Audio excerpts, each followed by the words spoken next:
such as she never shopped at Piggly Wiggly. Even if the store carried products that were certified kosher, she was sure the very name rendered the entire operation trade. Or Edith Shapiro, who had had a solo in her public school's Christmas pageant, but that was something she didn't go around telling people. And so there was clearly a different culture going on here. These are some terms I collected actually from various coffee mugs and other products that you see all the time. Shalom Yal is the name of a book, a nice photographic essay, which also has titles called Magnolias and Menorahs, Lox, Bagels, and Grits.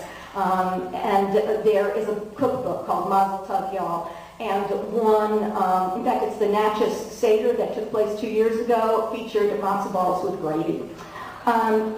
One of the things that we found is a clear shift in the population of Jews. Whereas in 1966, 3% of the Jewish population lived in the South.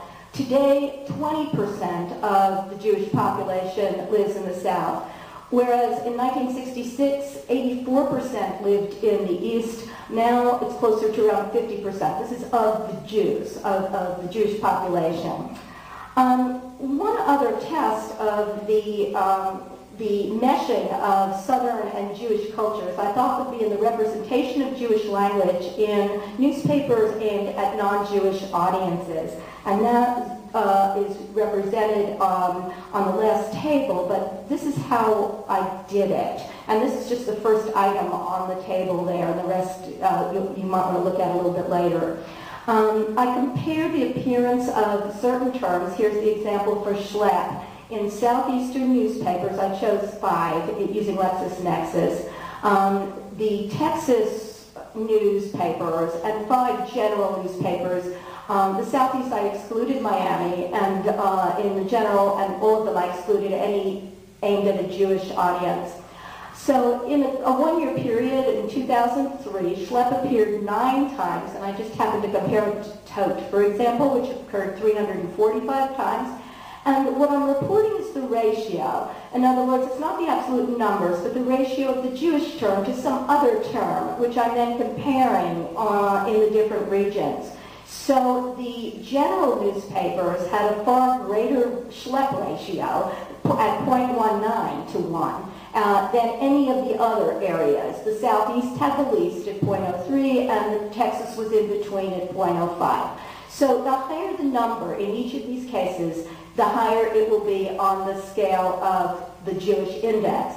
In the end, the totals that for this, and adding it up, were that the general index was the highest at 0.39, but the Southeast is there at 0.28. And so we find that there is not only this connection between Jews in the South among each other, but also the influence of Jewish language and culture among a more general Southern population. And I think I'll stop there. Thank you.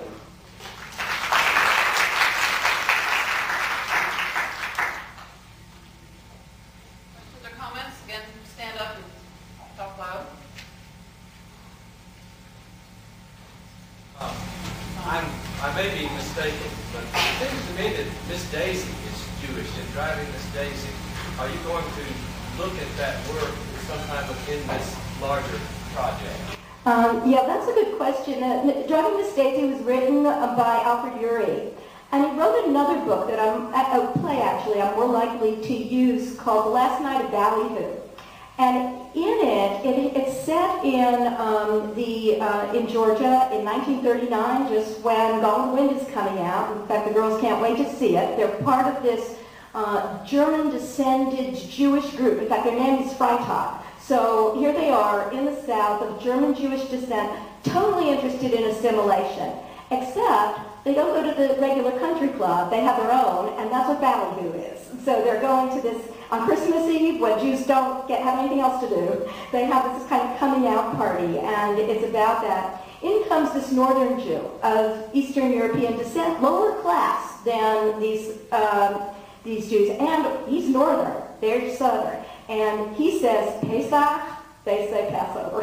And so it's just an interesting, so he does use that, and it's a great example, very, very sensitive to language variation in that text. I think it's terrific you're doing this. I was looking for some articles recently for a class I was doing on language in USA, and realized how little there was in this area of Jewish English. So I think it's great that you're doing some new work here.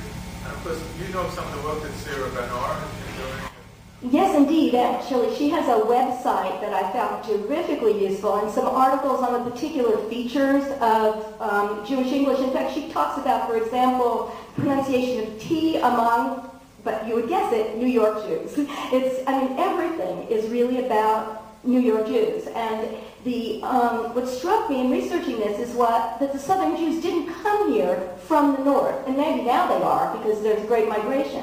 But originally, they settled from Eastern European directly into such places as Cincinnati, New Orleans, and from New Orleans kind of went out to places like Natchez and so on too. So there's a kind of spread, but Van Oor's work is important. Saul Steinmetz, in fact, I've picked up one. There's one more half-price copy of his second edition of Yiddish and English that Alabama has, and I believe he's coming out with another book that I've been looking for in this year. So there's a lot of interest in description of Jewish speech, just nothing that suggests that anybody in the South knows or understands it. Thank you.